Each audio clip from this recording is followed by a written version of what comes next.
미국이 한국, 일본 핵무장을 허용한다. 3. 북한 비핵화 시나리오. 대동강의 기적 만들기.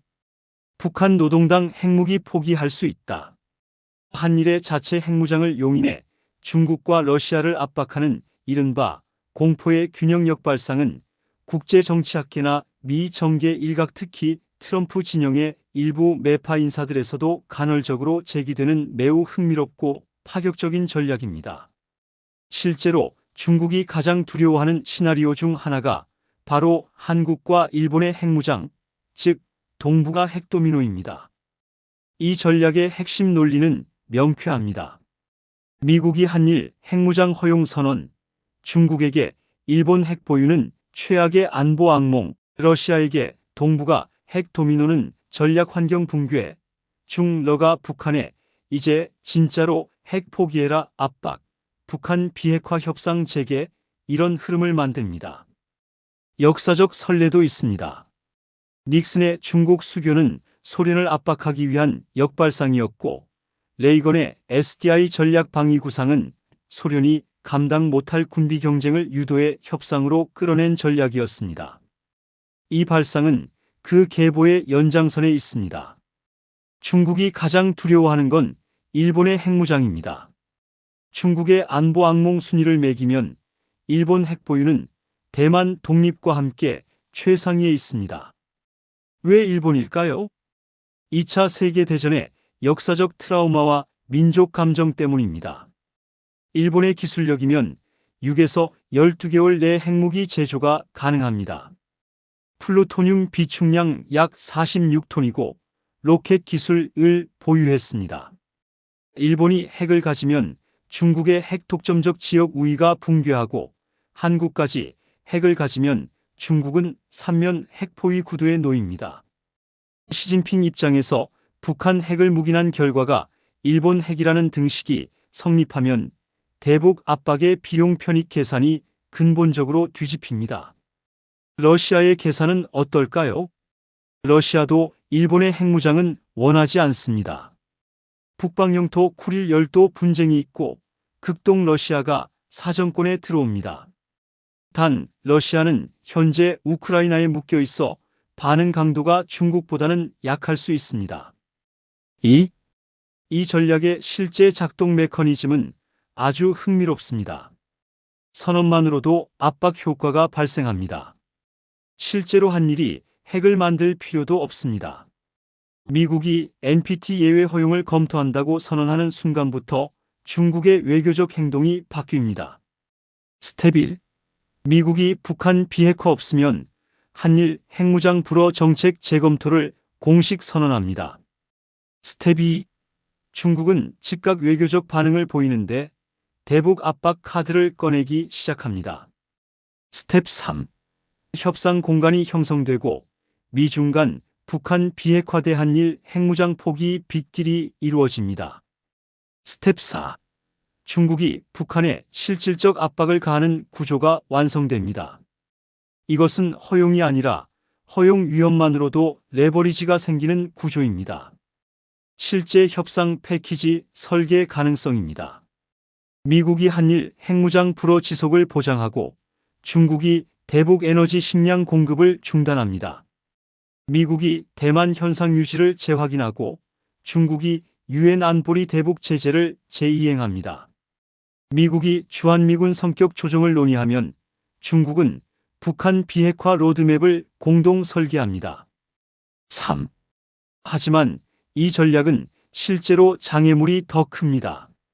논리는 강력하지만 실행에는 구조적 장벽이 있습니다. NPT 체제 붕괴 문제입니다.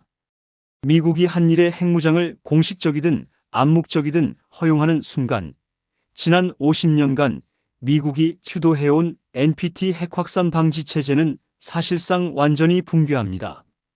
동맹 통제력 상실을 가져오는데 미국이 세계 초강대국 지위를 유지하는 핵심 메커니즘 중 하나는 동맹국의 핵우산을 제공하는 대가로 그들의 안보와 외교 정책을 미국의 틀 안에 묶어두는 것입니다. 한일이 독자 핵을 가지면 더 이상 미국의 핵우산에 의존할 필요가 없으므로 미국의 동아시아 통제력은 급격히 약화됩니다. 글로벌 핵 도미노 가능성인데 미국이 한국과 일본은 착한 동맹국이니까 핵을 가져도 된다고 허용하면 사우디아라비아, 튀르키예, 대만, 호주 등 전 세계 모든 친미 반미 국가들이 일제히 핵무장을 정당화할 것입니다. 그 결과 사우디아라비아는 즉각 이란 대응 명분으로 핵 개발을 선언하고 이란은 핵 개발 가속화 명분을 획득합니다. 터키, 이집트, UAE 줄줄이 핵 잠재력 개발에 돌입하고 글로벌 핵 도미노로 번지면서 미국이 수십 년간 구축한 비확산 체계가 전면 붕괴됩니다. 전 세계가 수십 개의 핵 보유국으로 쪼개지는 핵 아나키 무정부 상태를 미국은 가장 두려워합니다. 미국 국무부와 안보부서의 가장 큰 반대 이유가 이것입니다. 북한 하나를 잡으려다 전 세계 핵 확산을 유발하는 역설입니다. 일본 국내 정치의 현실도 녹록지 않습니다. 일본은 세계 유일의 핵폭탄 피폭국입니다. 헌법 구조, 비핵 3원칙 보유 제조 반입 금지가 있고 국민 정서상 핵무장 지지 여론이 아직 소수입니다. 자민당 내에서도 핵 보유 논의는 금기에 가깝습니다. 미국이 허용해도 일본 정치가 수용하는 데 상당한 시간이 걸립니다. 한국은 핵 개발에 시간이 걸립니다. 한국은 농축 재처리 능력을 한미원자력 협정으로 제한받고 있습니다. 독자 핵 개발까지 최소 3에서 5년, 현실적으로 미국의 기술 협력 없이는 더 오래 걸립니다. 위협의 신뢰성을 갖추려면 실질적 준비가 필요합니다. 중국이 벼랑 끝에서 굴복할 것인가도 불분명합니다. 중국은 미국의 압박에 굴복하는 선례를 만들기를 극도로 꺼립니다. 협박에 굴복했다는 인식이 시진핑의 국내 정치에 치명적입니다. 오히려 핵무장 허용하면 대만 문제에서 강경하게 나가겠다는 역방향 위협으로 응수할 수 있습니다. 최악의 경우 중국, 러시아가 압박 대신 선제 타격을 택할 위험이 있습니다.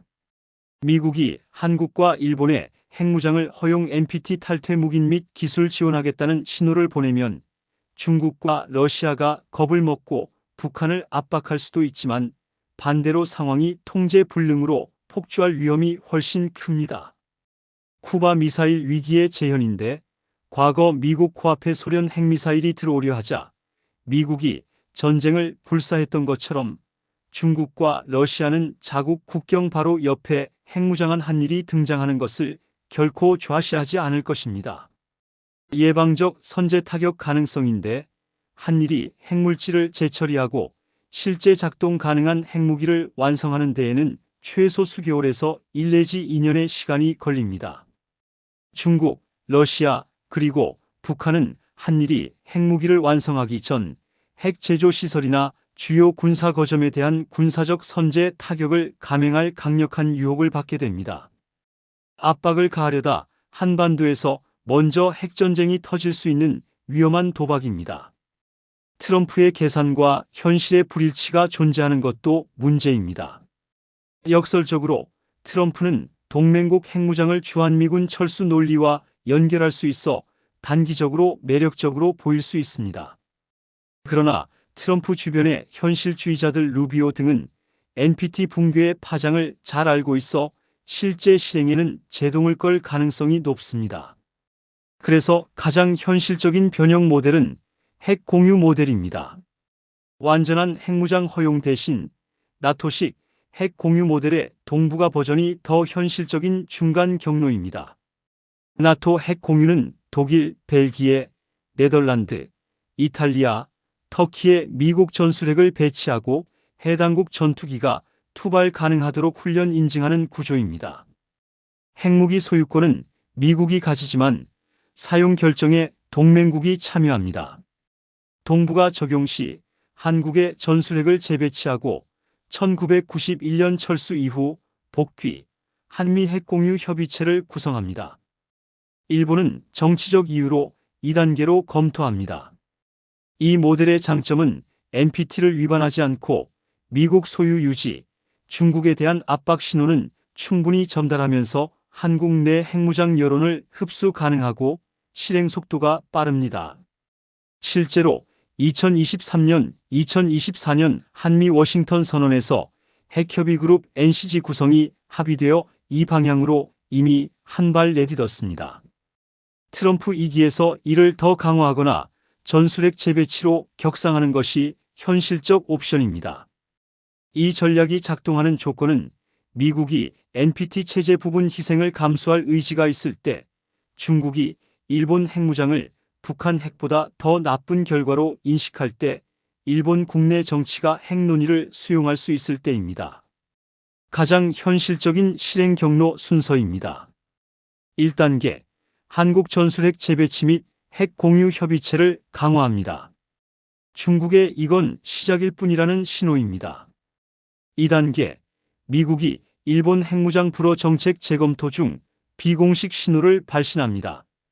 중국 외교 채널에서 반응을 관찰합니다. 3단계, 중국의 대북 압박 행동 변화 여부를 확인합니다. 변화 없으면 한일 핵 공유를 추가 격상합니다. 4단계, 중국이 움직이면 북한 비핵화 진전은 한일 핵 능력 동결 빅딜을 합니다. 결론적 판단으로 이 전략은 논리적으로 가장 강력한 레버리지 구조를 가지고 있습니다. 미국이 직접 비용을 치르는 게 아니라 중국의 안보 공포를 이용해 중국이 알아서 움직이게 만드는 점에서 효율적입니다.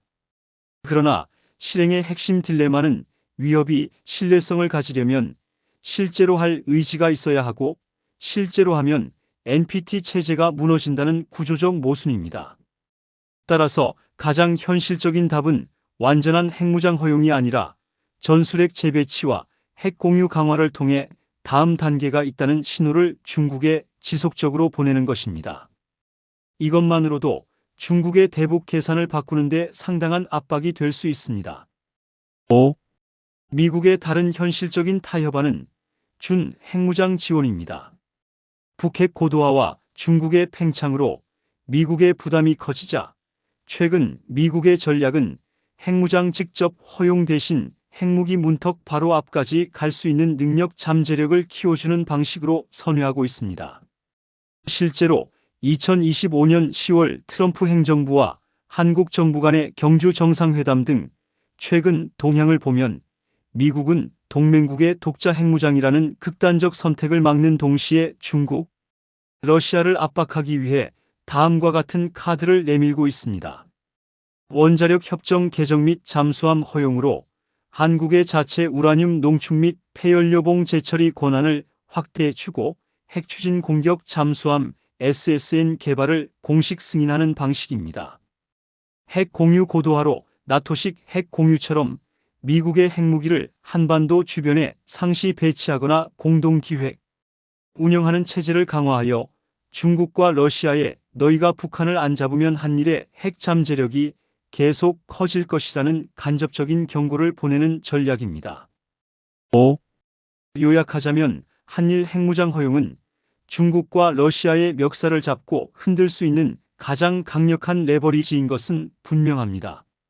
하지만 미국 입장에서는 그 대가로 한반도에서의 전면전 위험 감수, 글로벌 핵 통제권 상실, 한일이라는 핵심 동맹에 대한 통제력 약화라는 거대한 리스크를 짊어져야 합니다. 따라서 미국은 직접적인 핵무장 허용이라는 레드라인을 넘기보다는 한일의 군사력을 핵무기 직전 단계, 재처리, 핵잠수함 등까지 키워주며 중국과 러시아를 간접 압박하는 통제된 고통 전략을 선호할 수밖에 없습니다. 다음 시간에는 한반도 영구 중립화 보장을 통한 북한 비핵화 시나리오에 대해 이야기하겠습니다. 감사합니다.